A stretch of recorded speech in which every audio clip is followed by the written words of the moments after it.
So, I have been wanting to make a video about the whole join the military thing that people always say when somebody under 18 is in a bad situation. And the thing about that is still, if the person's under 18, they can only even go to the military if the parents agree anyway. But I seen this comment under a video about two homeless kids, and basically one said he was 17 and had been homeless since he was 16 or something, and then the other was 19. I don't really want to link the video because if the video was even real, that puts the 17-year-old at a lot of risk, because like I was saying, if you're kicked out or a runaway under 18, you need to avoid people with cameras who like to exploit people for content at all costs, or just avoid cameras in general at all costs. Because, for one, if you're homeless in general, regardless of how old you are, when you're not in the systems doing the live to work slave thing, you're seen as a criminal.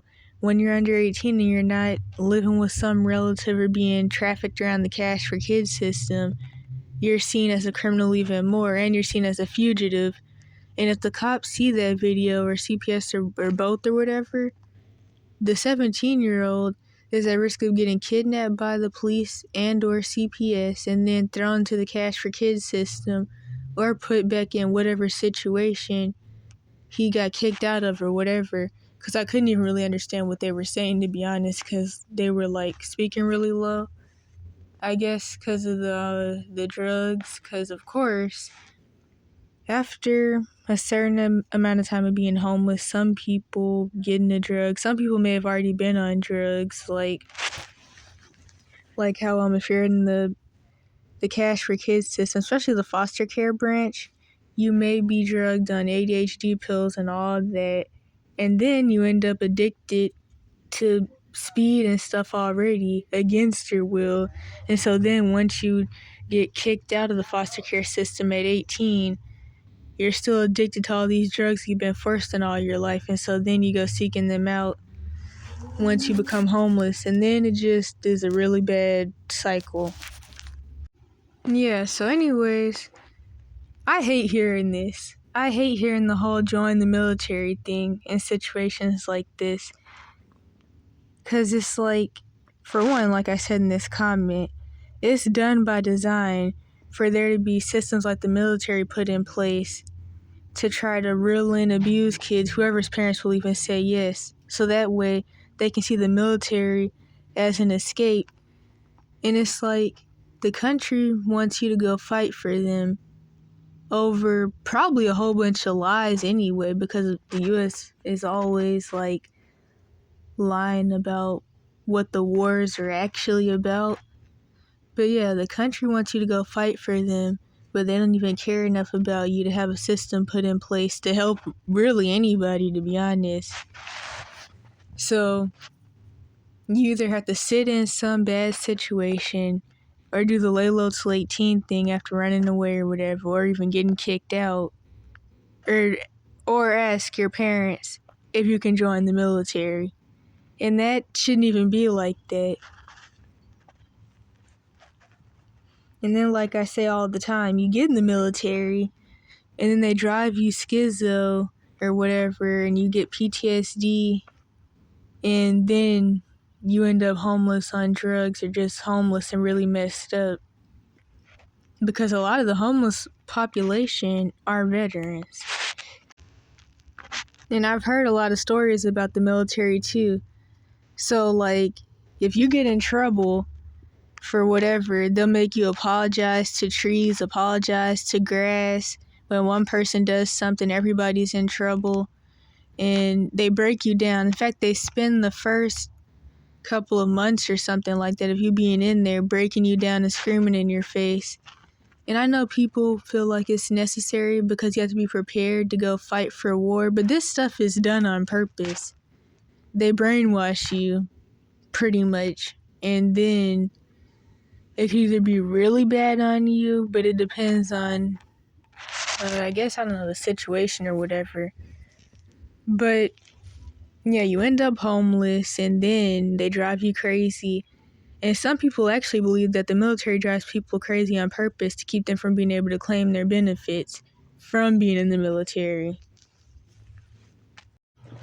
And then I seen this comment somewhere earlier, and it actually made me feel a little better though, because I'm glad to see that more people are starting to talk about the Cash for Kids system. Definitely not as much as people should be, but still a little bit more are, because there needs to be some type of group or whatever of people who want to come against the Cash for Kids system, kind of like how SRE sex trafficking and all that has like a little bit of whistleblowers. And of course that means this wouldn't be for like the faint of heart.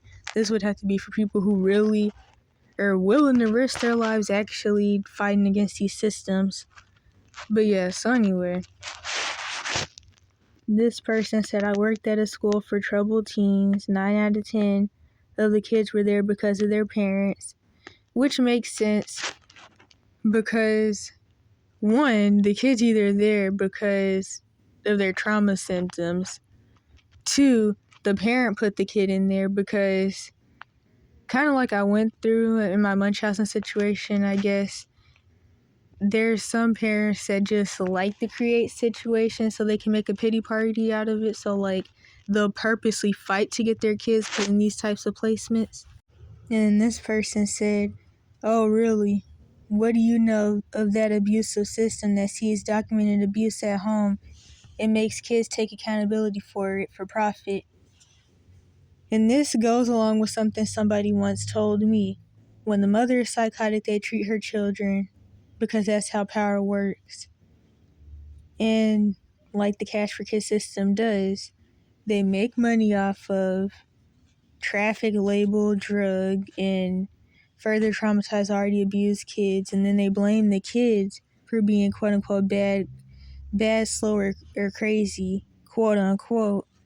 And then they make the kid feel like they're just bad and everything's happening to them because they deserve it. But really, all this stuff is happening to them because this is the stuff that can happen when you have a messed up government and you have nobody to protect you. So if you have abusive parents or no parents at all, you're going to end up in these systems. You could be the most quiet, laid back kid, but as long as you have abusive parents or no parents, you can get thrown into these systems.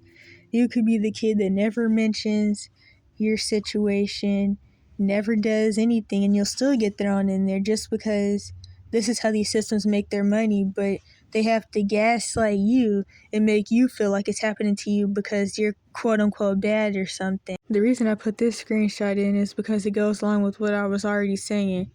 Somebody shouldn't even have to join the military as the only option for a system that's already left them in their bad situation, profited off of their bad situation, won't help them, but then you want them to jump into the military that's owned by the same government so the government can use them and exploit them even more and then have them more traumatized and messed up.